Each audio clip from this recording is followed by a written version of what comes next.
All right, well, welcome everybody. This is episode 10 of our online series. I'm Allan Tate, the executive chair of the MIT Sloan CIO Symposium.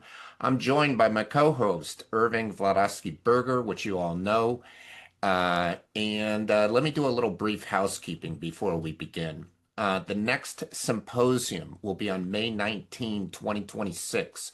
And as we did this year, we will have a pre-event the day before on May 18th. That'll be for sponsors and presenters and members of our Innovator Network. So this particular podcast is part of our CIO Summer Dialogues program. And what we're doing is we're inviting speakers from the 2025 Symposium to return for deeper dives into a variety of topics. And our guest today is Michael Schrage, who moderated a panel at the symposium called AI Culture Revolution, Machine Learning Meets Leadership Transformation. But today, well, first of all, you can watch that video by going back to our online community, and you'll find it in the 2025 archive. But today we're going to learn about the role of philosophy in AI adoption, and we're also going to explore whether AI is a normal technology. So in addition to these public podcasts, we will have exclusive online events for paid subscribers to the community who are members of our Innovator Network, and the annual fee is $75. Coming up on July 15th, we'll have Culture Shift training leaders, not just models, with McKinsey's Ben Ellenbeck. So, today, Irving and I are joined by Michael Schrage. As I mentioned to you, he is a fellow with MIT Sloan School's Initiative on the Digital Economy. So, Irving and Michael, how are you guys doing today? Good. I'm Looking well forward. and flattered to be invited. Excellent. Yeah, All we're right. looking So forward to having Michael with us. So we it's going to be interesting we to are queued up for a little bit of spice in today's conversation. Yes. But to start off with, I'm gonna throw you a softball and ask that first of all, just describe your thesis regarding philosophy's role in AI adoption. Well, there's the nice version of the thesis and the harsher version of the thesis. And I'll begin with the harsher version because that's the kind of guy I am.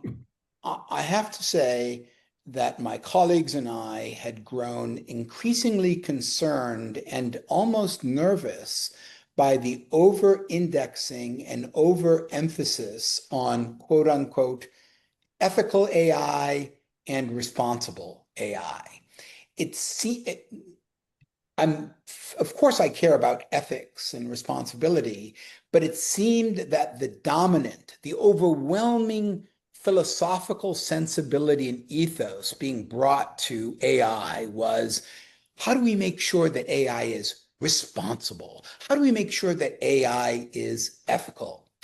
And again, not that there's anything wrong with that, but it seemed distortive because as one looks at the history of philosophy, as one looks at the history of philosophy and how philosophical agreements and disagreements informed the evolution of AI, I felt, my colleagues felt, that we had over-invested in the ethical, responsible elements of philosophy for AI and underinvested in the teleological, ontological, aesthetic, and epistemological elements of AI. And that in fact, as one looked at how LLMs were already evolving and already being trained, it was silly to the point of, pun intended, unbelievable that more organizations talking about how do we get value from our investment in AI weren't explicitly and specifically addressing the role of philosophy in their AI cultivation and investment. Long-winded answer, and I can tell you the origins of the story, but that's basically it. Allan, when I read his essay, I didn't know what teleological meant, and I had to look it up. I wonder if people listening to the podcast will know that. I just don't know if it's a Sure. common I thing. think that's fair, We, Michael. we, we can talk about, sure. Well, clearly we all understand quote unquote ethics up the Yeah. wazoo, although there's a difference between Millsian and Rawlsian ethics, Aristotelian ethics. They're all different kinds of flavors of ethics. And indeed, one of the exercises that I would urge listeners of this podcast to do is basically take whatever quote unquote ethical or responsible AI guidelines their organization purportedly has, drop it into a context window, Grok, ChatGPT, Claude, and say, interpret this through the mind of John Stuart Mill or John Rawls, or if you want to have a good laugh, Machiavelli, and see how different interpretations of ethics ultimately get expressed on this. But just to do a simple vocabulary check, teleology, telos, purpose. Epistemology, epistemics, knowledge. Ontology, the nature of being. We can talk about aesthetic, the nature of affect and appeal. And what's fascinating to me, is that large language models embrace and incorporate the corpus of large language models and how they are trained explicitly and implicitly incorporate all of those elements of philosophy and philosophical thought. So, Michael, not being a philosopher, I'm not a philosopher either, okay, just to be clear. Okay, yes. Well, I mean, I sort of interpreted your paper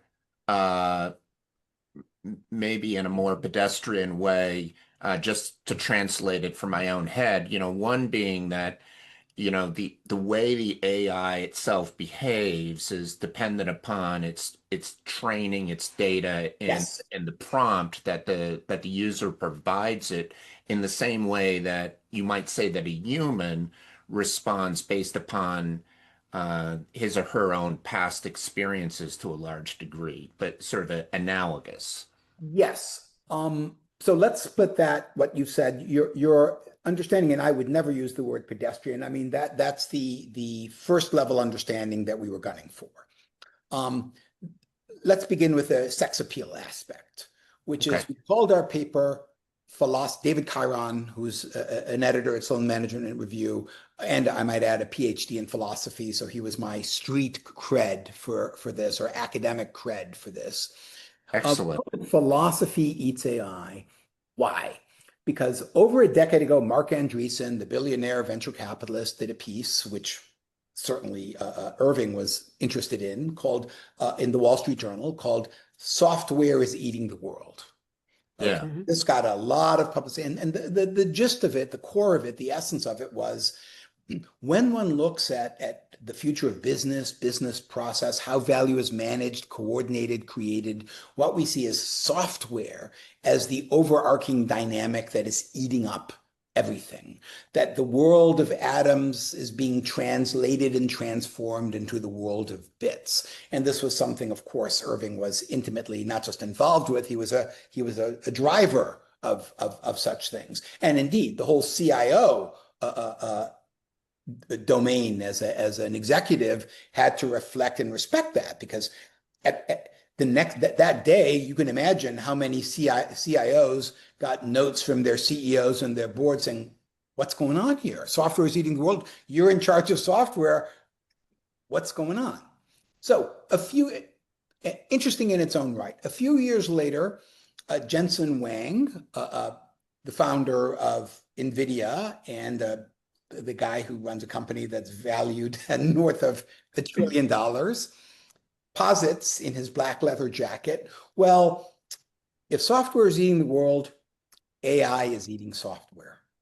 Mm. And that what we're seeing is the traditional declarative programming language models, software development, DevOps, that was being disrupted by GPUs, ironically initially designed for video games, and the neural net architectures. Thank you, John Hopfield. Thank you, Jeff Hinton. Thank you, Dennis Hassabis. And so software was being eaten by AI. So rhetorically, and they've got $1 trillion market cap to prove it, and AI hype.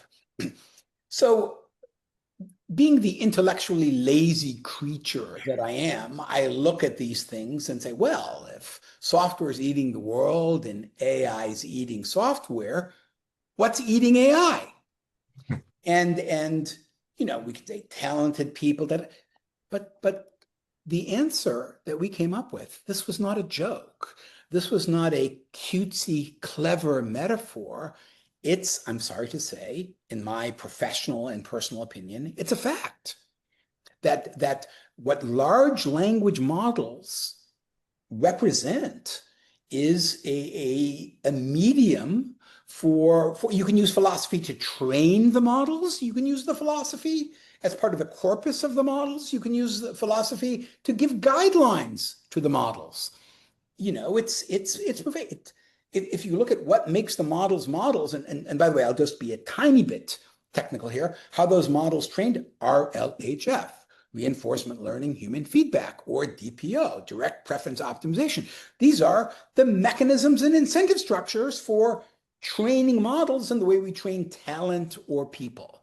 So the obvious question, at least to me, to David, the obvious question is, what are the underlying philosophical elements of training? Training for what? To what end? To what purpose? With what knowledge? With what meaning? With what aesthetic? Not, well, we have a model here. How should we get it to ethically and responsibly behave? When you have a talented person on your team, the first question you ask that person is not, how ethical and responsible are you? I mean, you better be sure that that person is behaving ethically and responsibly.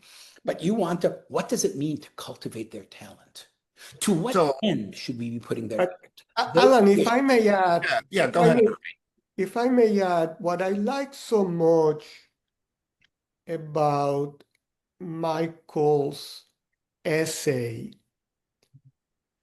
is that, let's say personally, when I started reading a lot about AI and trying to understand AI, all of a sudden I found myself reading articles about linguists writing about what does it mean to understand.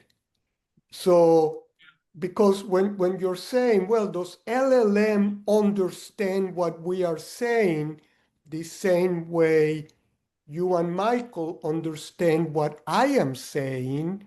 Well, that's a philosophical question. Exactly. And by the way, the answer is no. And if I can just put one snap in the tail here, these things are called large language models. But how do they work? Now, I make no claim to be a philosopher, and I certainly make no claim to be a profound mathematician, but I wrote a book on recommender systems, recommendation engine, and I can tell you, and I know enough about machine learning to tell you that, yes, these models are large language models, but how are they handled? Linear algebra, vector embeddings. What are they looking for? Similarities. These aren't just large language models, they're large pattern models. Right. What makes patterns similar? What makes them complementary? What makes them supplementary? Where do they conflict? How does the math resolve that? Oh my gosh, now we're doing Wittgenstein, now we're doing the Wiener Kreis, the Viennese circle, now we're doing all of the fundamental issues, Turing, now we're doing all of the fundamental and Whitehead, all the fundamental issues associated with the philosophy of mathematics that leads to the mathematics of philosophy. What is the playground? What is the battleground for the mathematics of philosophy? LLMs. Yeah.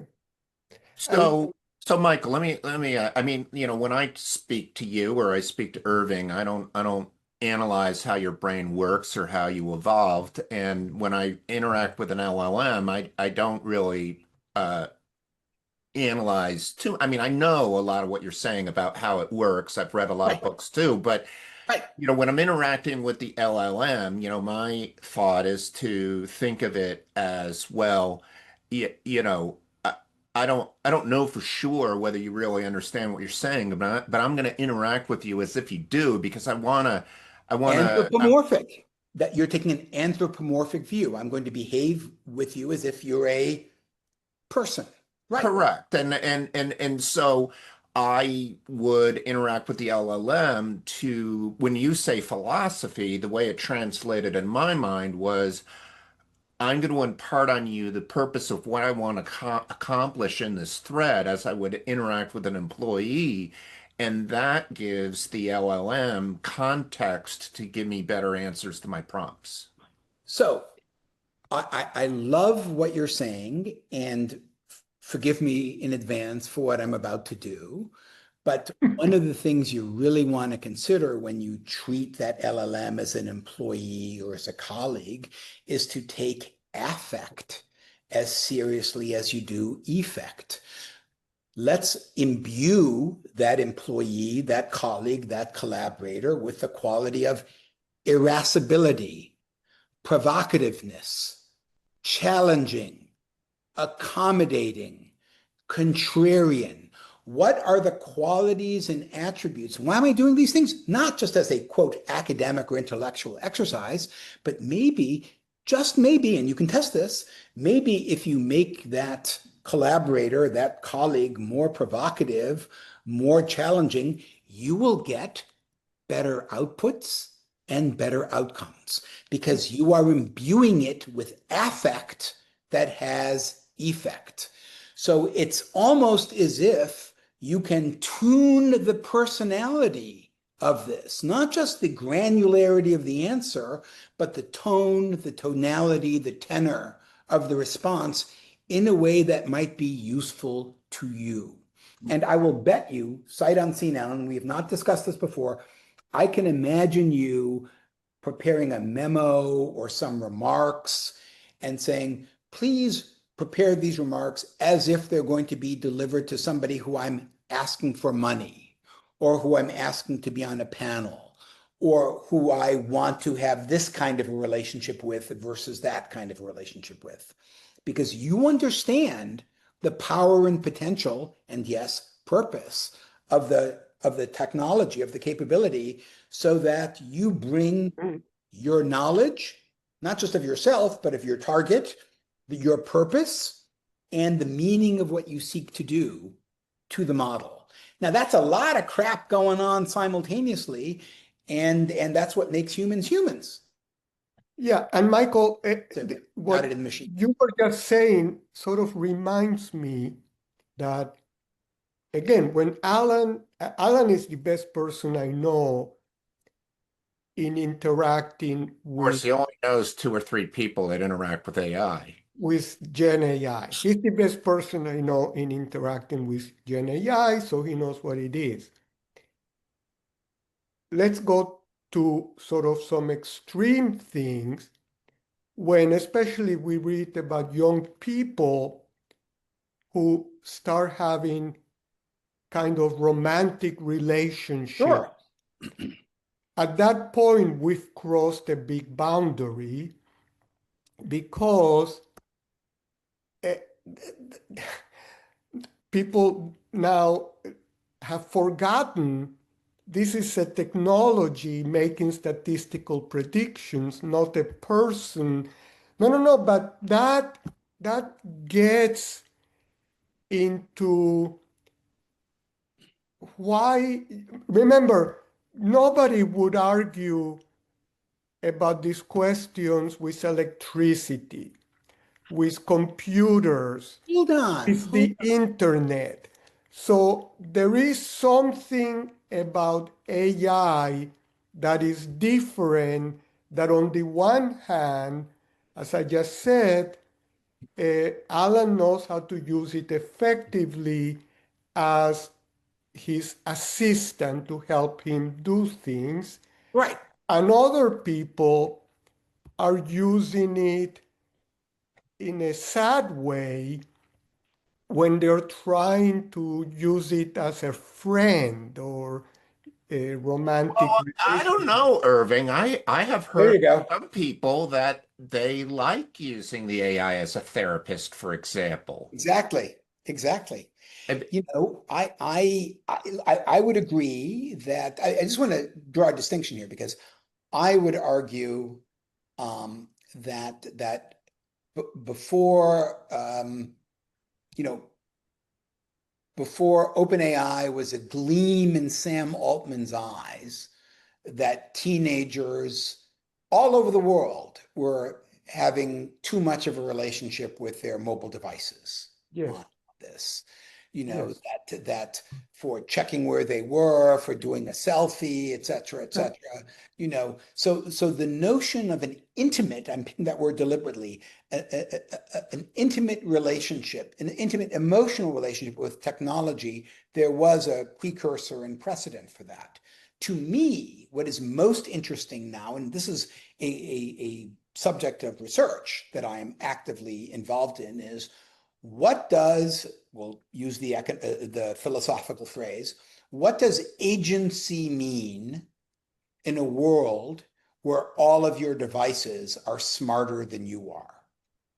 Okay? Well, and do you need agency to have an intimate relationship? I mean, Fair, fair back in the comment. 1960s, a lot of Fair, people loved their cars. You see, for the record, I agree with you. I was always struck, teddy bears, cars, the musical instrument. Oh man, somebody's guitar? Exactly, exactly.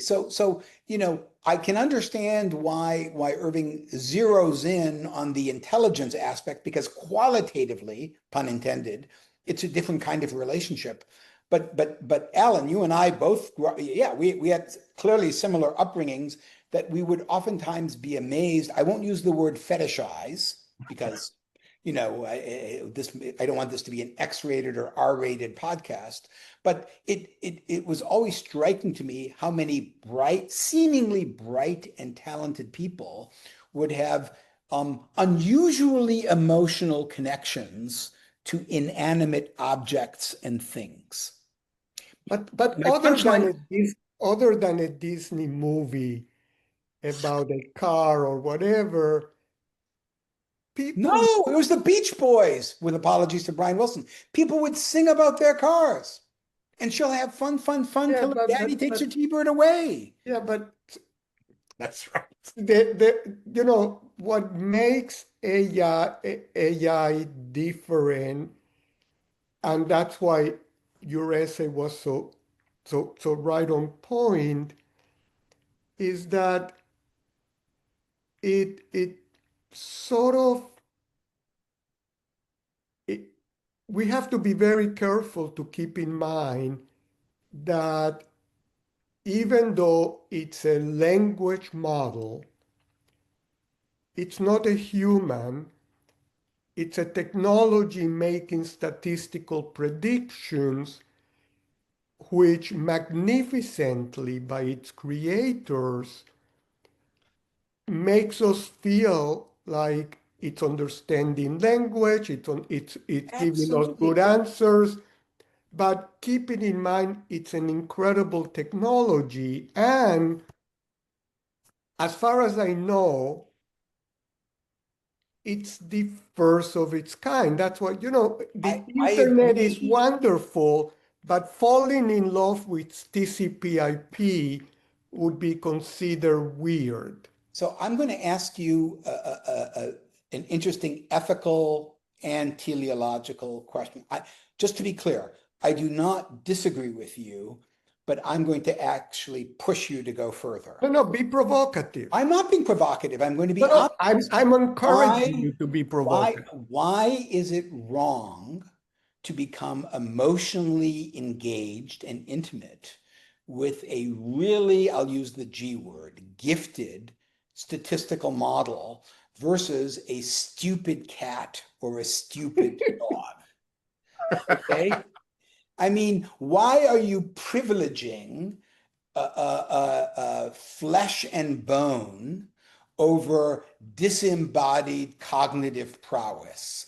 That seems very materialistic of you. Descartes would not approve of that sort of discriminatory thing. And let's not forget that as much as Descartes talked about mind-body duality, he also said that the heart has reasons, reason knows not of.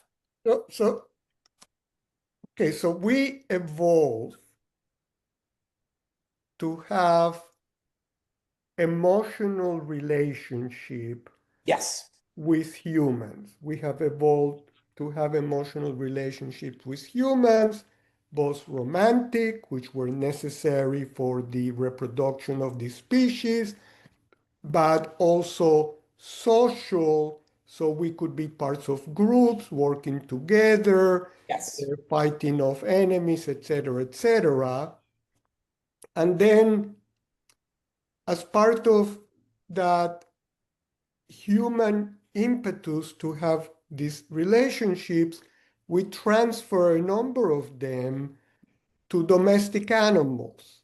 So to our dogs, to cats, to horses, and so on. And so I understand the role of evolution in all of these things. And you don't think LLMs and technology represent a form of evolution? This was part of Richard Dawkins. What was that book? The oh God, it wasn't The Blind Watchmaker. It was The Extended Phenotype.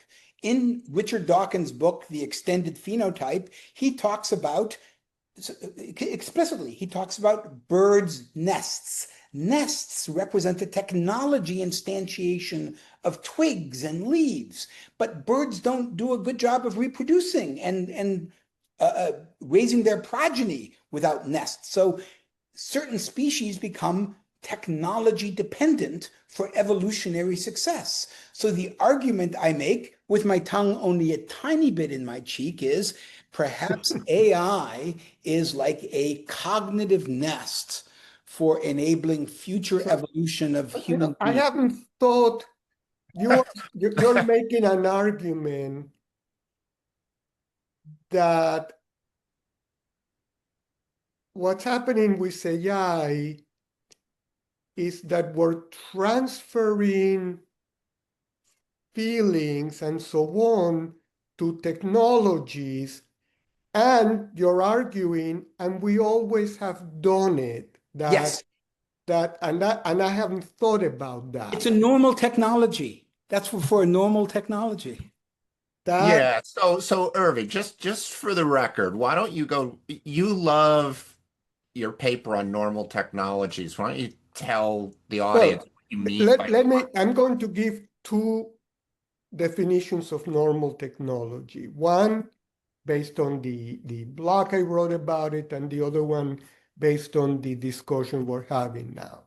So the normal technology that I wrote about was based on a very good article that I learned about by listening to a podcast, the New York Times podcast, and their guest was Irving Narayanan, who is a professor of computer sciences in Princeton. And he and one of his PhD students had written an article, Is AI a Normal Technology? And what they meant there in their article is that, if you look at the history of technologies throughout the Industrial Revolution, starting with steam power and railroads, electricity, cars, computers, the internet, as Eric Brynjolfsson, Daniel Rock, and so on, that Michael and I know very well because Eric was the founder of IDE, Initiative on the Digital Economy, and Dan got his PhD under Eric in IDE. They analyze the evolution of these technologies, and in general, they come out of the labs, they are wonderful, but before you see their economic value, it takes often a few decades because they have to get deployed in the marketplace. That is, when people are doing them in the lab, think of electricity and Edison finally getting the light bulb. Galvani, right, sure. They get something to happen. But now to go from there to the assembly line, which was sort of this incredible culmination of electricity transforming manufacturing, it took 40 years. Why did it take 40 years? Because you had to have lots of other investments, inventions. You had to build transmission lines. You You needed an infrastructure. You needed a completely different infrastructure. You needed a whole infrastructure, and that often has taken decades. So Now, though, do you think that their definition of normal might be too narrow? I mean, with AI, Yes. even Yes. before it gets deployed to the enterprise, it's already disrupting education in all kinds of ways, as you and I have talked about. Yes. that is the question. There are people who have claimed that AI is different, that in fact, there are people who are claiming that in 3 to 5 years we'll have artificial general intelligence, and in another 5 years we'll have artificial superintelligence. Right. And that, that is different from what you would have expected from the internet. I mean, the internet, you could say, remember, the internet started getting developed as ARPANET in 1969. Right. The internet followed this pattern of decades of evolution and people working on it. So the question is, to get the real economic value from AI, will it happen in 5 years or will it take quite a bit more? Now, let me add something. Daron Acemoglu, who gave the closing keynote at the symposium and a Nobel laureate, yes. And Nobel laureate, he analyzed, there are people saying that AI is already improving GDP by huge factors. He analyzed the data and he said, I don't see it in the data. I'm sorry. Yeah. And I'm going to interrupt and say, I love Darren, great guy. He deserves his Nobel. But as what happened with another MIT Nobel, who you know as well, I think Darren is completely, totally, utterly wrong. In the 1980s, you mean Robert Solow? Bob Solow, that's right. You see computers everywhere, but in the productivity statistics. And gee, guess who turned out to be completely, totally, utterly wrong? Guess who, speaking of failed MIT Nobel, he didn't say computers were useless. He says, I don't see them in the productivity. I don't see them in the productivity. Yeah, to me, what that indicates is your statistics suck. I understand. Okay. Paul Krugman, another MIT Nobel laureate, did a column in the New York Times basically saying that when we look back on the impact of the internet, it'll be seen like the fax machine. Okay? I understand. So with all due respect to Darren, if he says, when we look back, I just don't see it in the statistics, screw that, the statistics are wrong. Wait. Darren said in interviews that I followed also, that it was only a matter of time, that he didn't see it in 5 years, in 2030, but if you go back 10 years, 20 years, he thinks it's going to be the most fantastic technology. So all we're talking about is the kink in the curve, okay?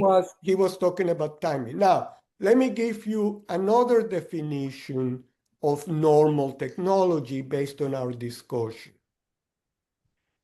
We wouldn't be having we wouldn't be having a discussion of does philosophy impact electricity. We wouldn't be having that discussion. Right.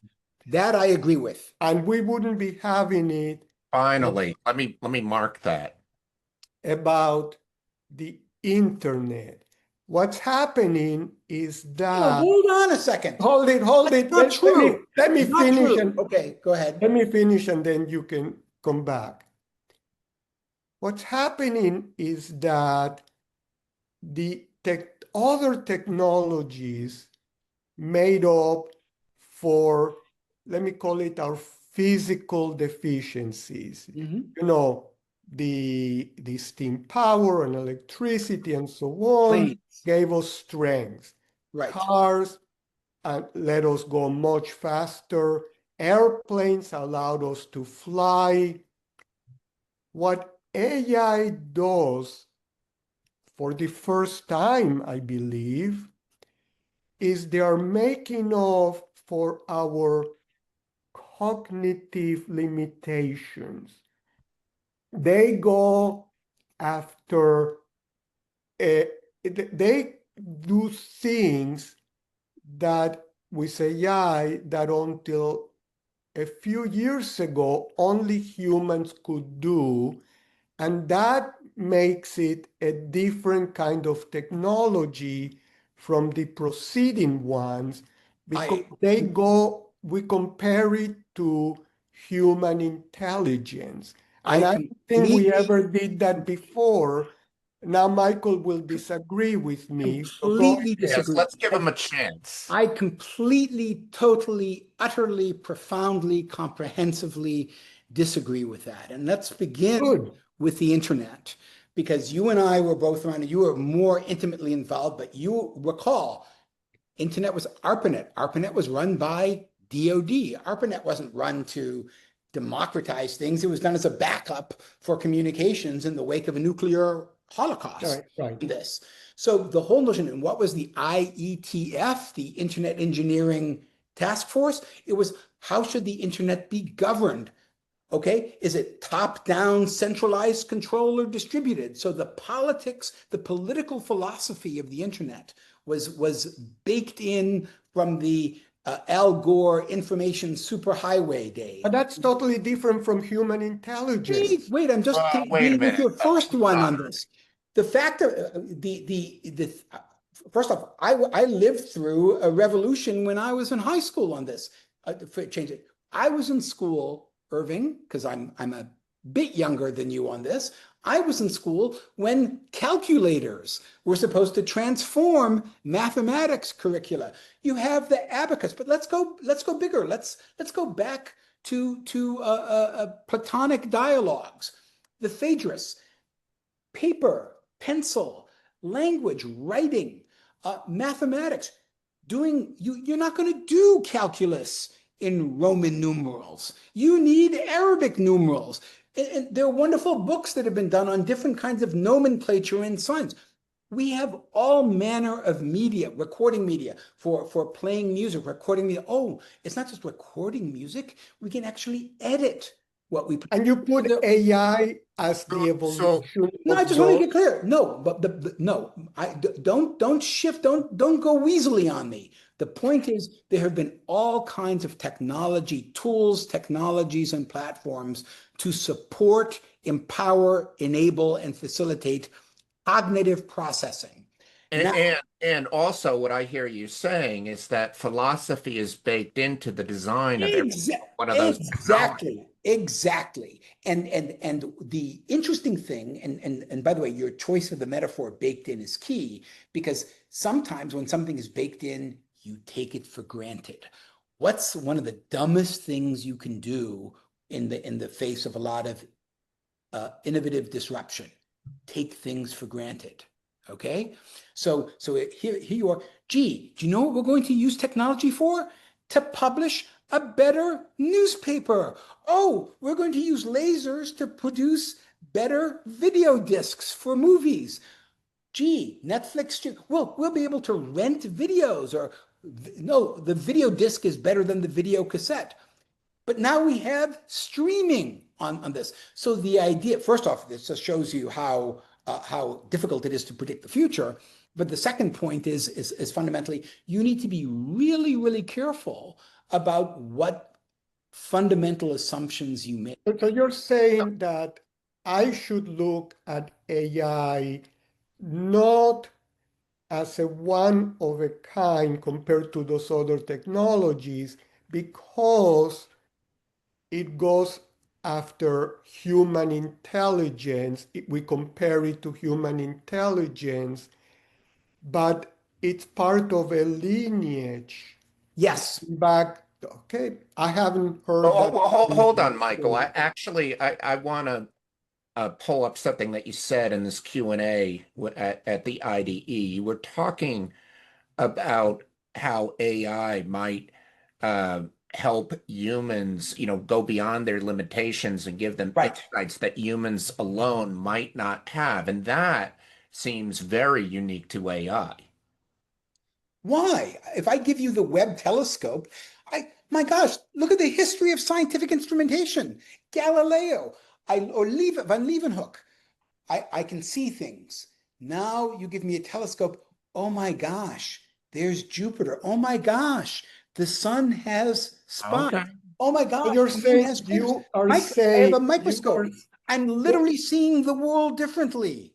you're saying that technologies have been expanding human capabilities And consciousness. and consciousness all along, and Yes. AI is just part of that evolution. It's not, well, that's where I may back off a little bit. It's not just part of it. It is a part of it.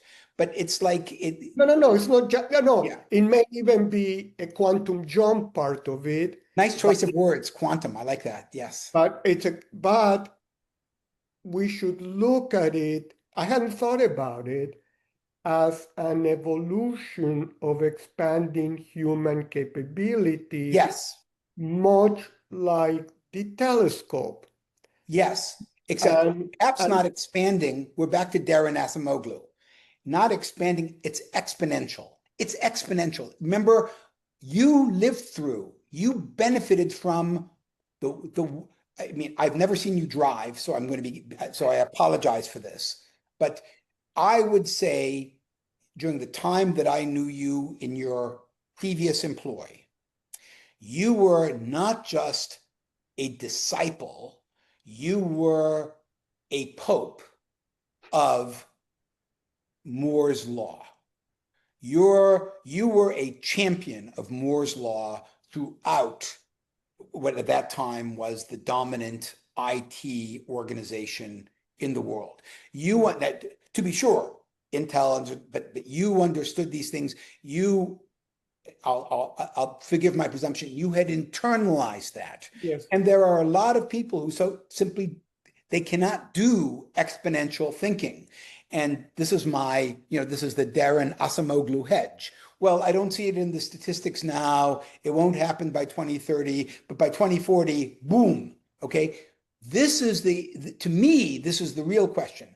Are these things going to continue to improve exponentially?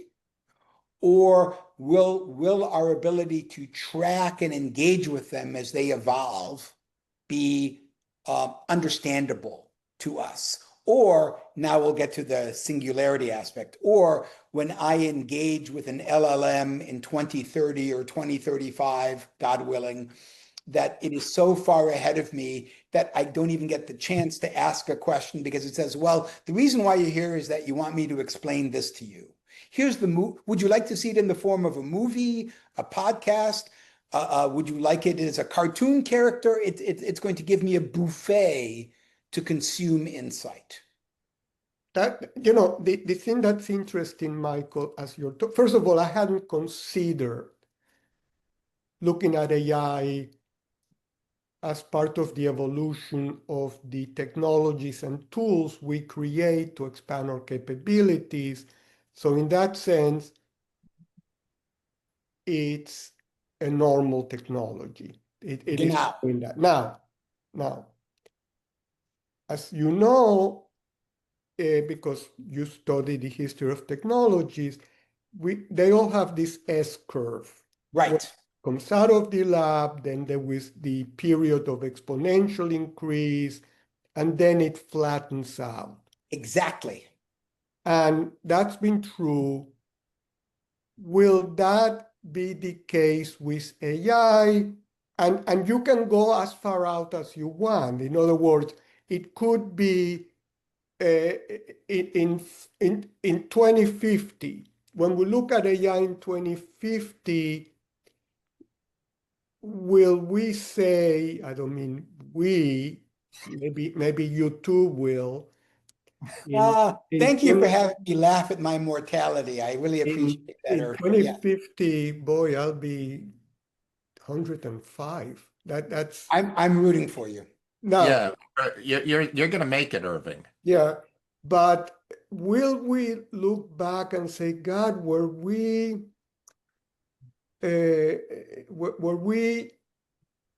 wrong when we kept talking about AGI and ASI and Yes. so on? We didn't realize that that wasn't the right question and the right way to think about it. And it could be that in 2050, what we'll look back is we've been able to conquer cancer because of the use of AI research that lets us design drugs that train our immune system to attack cancer cells. Right. Will we look back and say, we have these incredible materials now that are so strong and so lightweight? Is that what we will be admiring, not the AI and what we used to say intelligence? No. You see, I liked a lot of what you were saying, and then you veered off into the applications of this. There's no question. You look at what Marcus Buehler is doing with new materials, et cetera, at MIT. There's no question that these technology capabilities are going to transform materials, physics, engineering, et cetera. Healthcare. But healthcare in particular. My pushback is, as I engage more with LLMs/LPMs, it is increasingly clear to me that the legacy notions of, quote, intelligence that I grew up with don't work. They don't work. I understand. Because I'm having these interactions, as is Allan, as are you, with these technologies. And clearly there's not reasoning involved, induction, abduction, deduction that you and I grew up with and were trained in. There's some value-added pattern identification, matching, generation, alteration, et cetera, done with math that is very difficult to interpret and explainable. So what I am forced to do, for me, when in doubt, revisit the fundamentals. I think our legacy notion, our Terman IQ notion of what intelligence has been obsoleted by LLMs.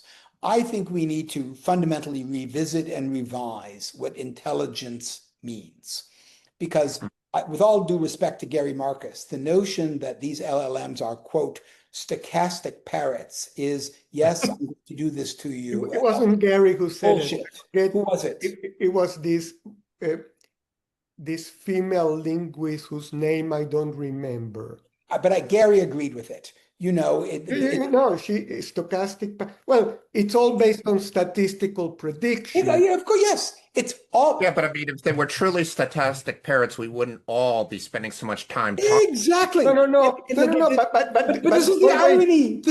Look at the irony of what you're saying, Irving. Oh, it's just statistical predictions. Gee, it turns out statistical predictions are way more powerful in certain contexts. Wait. How do you think high-energy physicists found the Higgs boson? They got gigantic amounts of data. They analyzed the hell out of it, And that analysis gave a prediction of the Higgs boson. How do you think astronomers find extragalactic planets? They get lots of data about planets. Hold on, you're cheating. No, you could. No, I'm not cheating. Predictions. I am saying statistical predictions Yes, in the essence of science. I apologize. I misrepresent. I misunderstood the direction you're going. Yes, that when you have large volumes of data and the ability to utilize certain kind of statistical correlations, or Yes. you're a Judea-Pearl fan, directed acyclic graphs, there are all manner of things that you can do. But ironically, you and I are agreeing that you get these findings, and the reality is it's not necessarily quote unquote intelligence that is responsible. No, because we understand them. We understand them because So my Irving and Mike, let me ask that we come back to Michael's paper a little bit, because in that paper there's a couple of fantastic examples from Amazon and from Google, right, of problems that happen when people didn't really think about the philosophy aspects. Can you remind us what those? well, I don't remember. The fun example from Google's Gemini.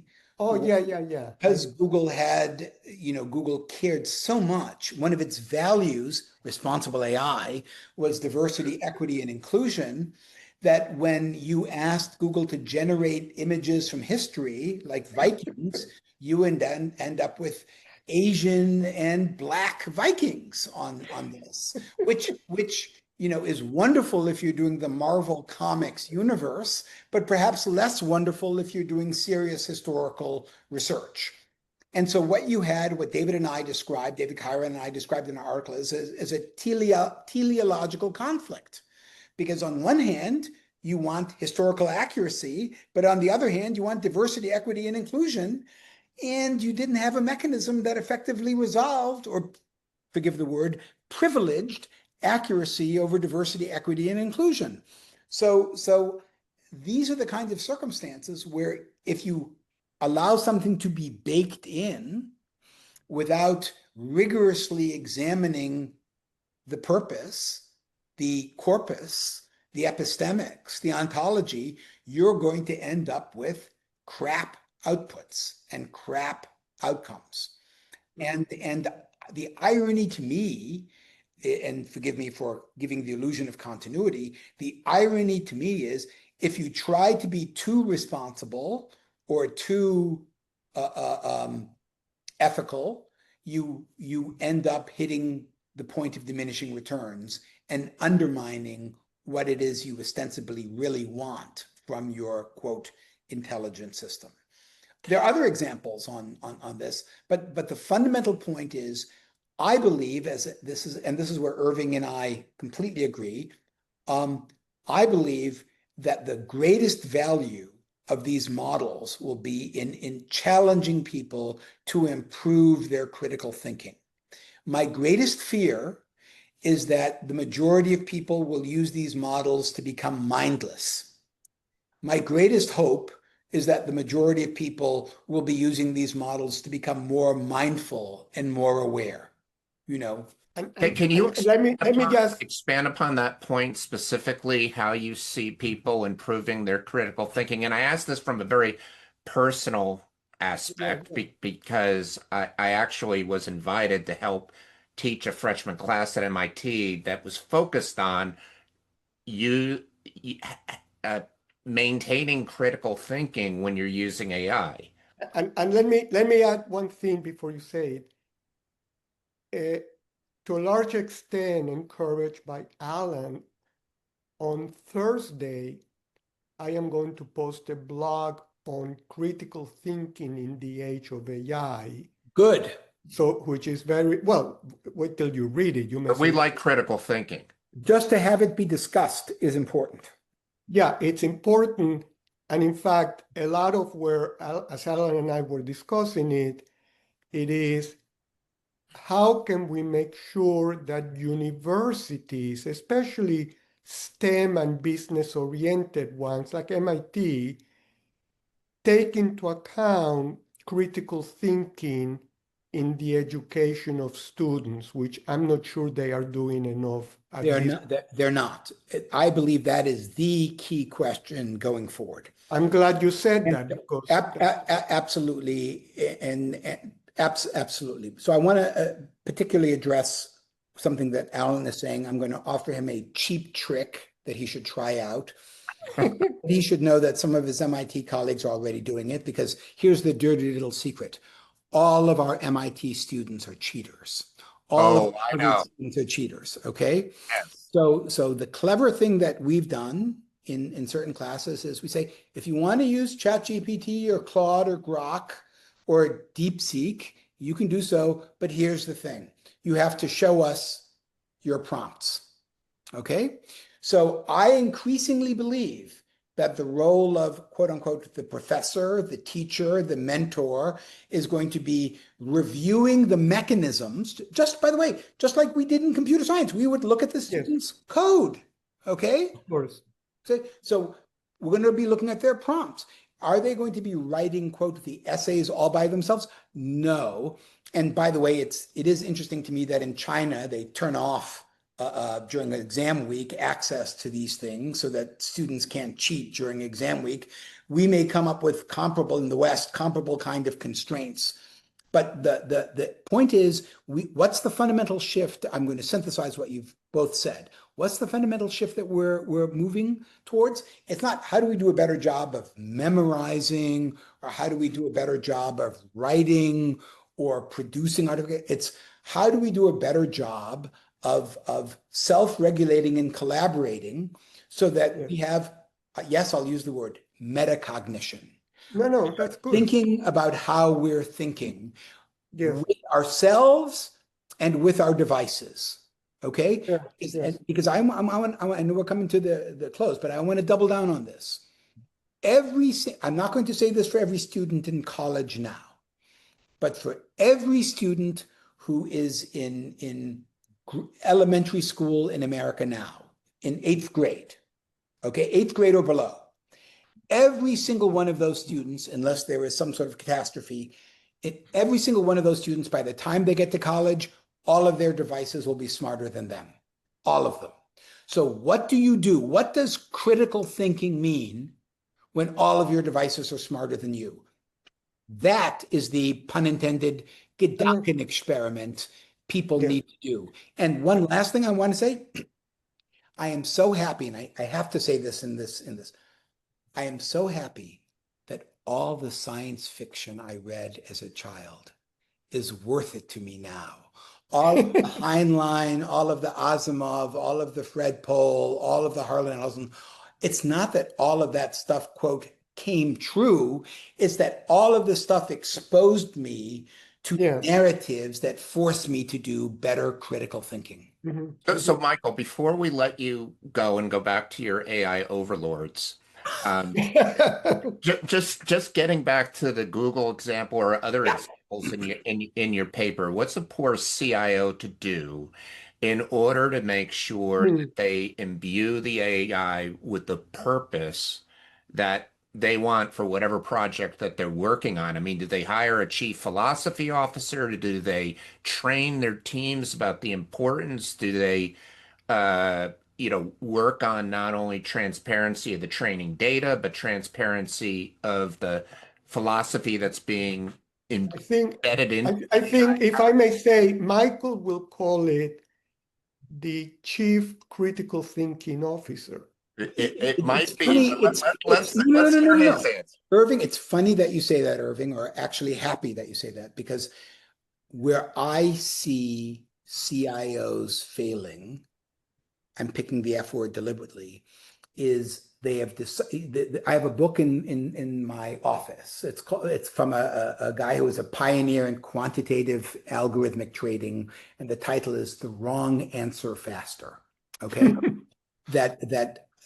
my fear is that CIOs are doing a better job of building systems that work to serve those kind of crazy Google Gemini outputs. I believe that the most important thing for CIOs now, there are two important things. One is, are we really using data as an asset the way that we should? And the other, and this is related, are we really doing the kind of critical thinking around about the knowledge base of our systems, the meaning of our systems, and the purpose of our systems? Yes, ethics too, but that's what we have the lawyers for. So I believe that the CIO's most important skill going forward is not greater fluency with LLMs, but greater critical thinking skills to get greater value So from what that or says with. is if let's say the CIOs get educated at schools like MIT, and we don't teach that, right? That's a problem. That is a problem. And that's why, again, Allan has been in some recent things talking a lot about we need to transform our education. Well, the panel that he will end is how I was introduced. By the way, the gentleman who from McKinsey, from Quantum Black, Ellenweg, what was clear from my fellow panelists and what made the panel good was not that they were all smart, talented, articulate people, but it was clear the amount of critical thinking that went into their measurably effective deployment of AI-infused, enabled, and empowered systems. They were more rigorous and critical thinkers. And I believe the audience picked up on that. It was not better systems. It was better critical thinking around what those systems needed to be and do. That seems like it echoes the conclusion of your panel, Irving, where the focus was on humans more than on the machine. Exactly. Yeah. So it sounds like tomato, Allan. Tomato. If you don't end up with better humans, you're failing. If you don't end up with better machines, you're failing. You have to do both. But here we are at MIT, and Mens et manus. How do we best educate this next generation of leaders for the world in which they will be working and being leaders out there? And you can invite me to participate in that podcast later. We will. Well, I guess we'll bring things to a close, gentlemen. Let me say, just because, Michael, you brought it up, Ben will be joining us in 1 week on July 15th. He's going to do a little presentation followed by a Q&A. That'll be available to members of our Innovator Series. But anybody who wants to join, they can go to our online community and find instructions. And also, all of our episodes for the symposium are available. You can go to the public square and learn how to do that. Or, in fact, you can go to the public square and read Irving's blog posts. So that's all we have for now. And thanks a lot, both of you, for joining. It was a pleasure. Thank you so much for this opportunity. And I'll be fascinated to see what sort of feedback emerges from this. Sounds good. Thank you, Michael. Cheers.